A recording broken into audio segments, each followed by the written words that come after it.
नमस्कार। हम सब जानते हैं 60 के दशक में एक बड़े भाषिक आंदोलन के बाद संयुक्त महाराष्ट्र की स्थापना हुई और तभी से महाराष्ट्र के भूमिपुत्रों को न्याय दिलाने के लिए एक संगठन महाराष्ट्र में बन रही थी, जो आगे चलकर हिंदुत्ववादी पार्टी शिवसेना बनी। उसके पीछे एक नाम था बाल केशव ठाकरे। बाला साहब ठाकरे का हमेशा से भारतीय राजनीति में बोलबाला रहा है। हम सब उन्हें हिंदू हृदय सम्राट बाला साहब ठाकरे के नाम से जानते हैं। शिवसेना पार्टी में कई लोग बाला साहेब के एकदम करीब समझे जाते थे। उसमें से ही एक नाम है चंपा सिंह थापा। जून महीने में शिवसेना पार्टी में एक बड़ी फूट पड़ी, जिसमें बाला साहब ठाकरे के बेटे पूर्व मुख्यमंत्री उद्धव जी ठाकरे, इनका गठ एक तरफ और शिवसेना के एक नेता और विद्यमान मुख्यमंत्री एकनाथ शिंदे का गठ दूसरी तरफ। हाल ही में बाला साहब की परछाई के रूप में जाने जाने वाले चंपा सिंह थापा ने शिंदेजी के शिवसेना गठ में प्रवेश किया है। असल में क्या है चंपा सिंह थापा की कहानी? कौन है चंपा सिंह थापा? आइए नुक्कड़ टीवी में आज हम जानेंगे चंपा सिंह थापा के बारे में कुछ अनसुनी बातें। चंपा सिंह थापा 1980 और 1982 के बीच में नेपाल से भारत में आए।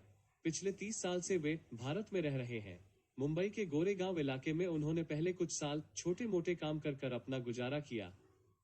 मुंबई के भांडुप इलाके के पूर्व नगर सेवक केटी थापा, इनकी पहचान से वह शिवसेना प्रमुख दिवंगत नेता श्री बाला साहब ठाकरे जी के निवास स्थान पर मतलब मातोश्री पे आ पहुंचे। बाला साहब जी के रोज के दिनचर्या के काम थापा संभालते थे। 1995 में श्रीयुत बाला साहब जी की पत्नी दिवंगत मीनाताई ठाकरे जी का निधन हो गया। थापा ने उनके बाद बाला साहब की पूरी तरह से सेवा की।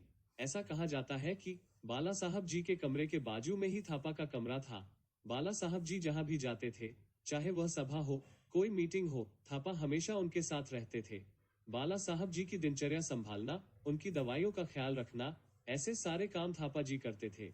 बाला साहब जी के साथ परछाई जैसे रहने वाले थापा पर बाला साहब जी बहुत भरोसा करते थे। नेपाल से महाराष्ट्र काम के लिए आने वाले लोगों को थापा जी ने शिवसेना के झंडे के नीचे साथ लाने में बहुत प्रयास किए। ऐसा कहा जाता है कि नेपाल में शिवसेना चालू करने में भी उनका बहुत बड़ा योगदान है। इतने साल मातोश्री में रहने के बाद वह मातोश्री का ही एक हिस्सा बन गए थे। बाला साहब के गुजरने के बाद वह नेपाल चले गए। नेपाल से लौटने पर उन्होंने मातोश्री पर फिर से काम करने की इच्छा जताई थी, लेकिन मातोश्री से उनकी यह इच्छा पूरी न हो पाई। बाला साहब के बेटे महाराष्ट्र के पूर्व मुख्यमंत्री उद्धव जी ठाकरे के प्रतिस्पर्धी एकनाथ जी शिंदे के गठ में थापा जी ने प्रवेश किया है। उनके इस निर्णय पर आपकी क्या राय है, यह हमें कमेंट सेक्शन में जरूर बताएं। और ऐसी ही रोचक जानकारी पाने के लिए नुक्कड़ टीवी को लाइक और सब्सक्राइब कीजिए। धन्यवाद। जय हिंद, वंदे मातरम।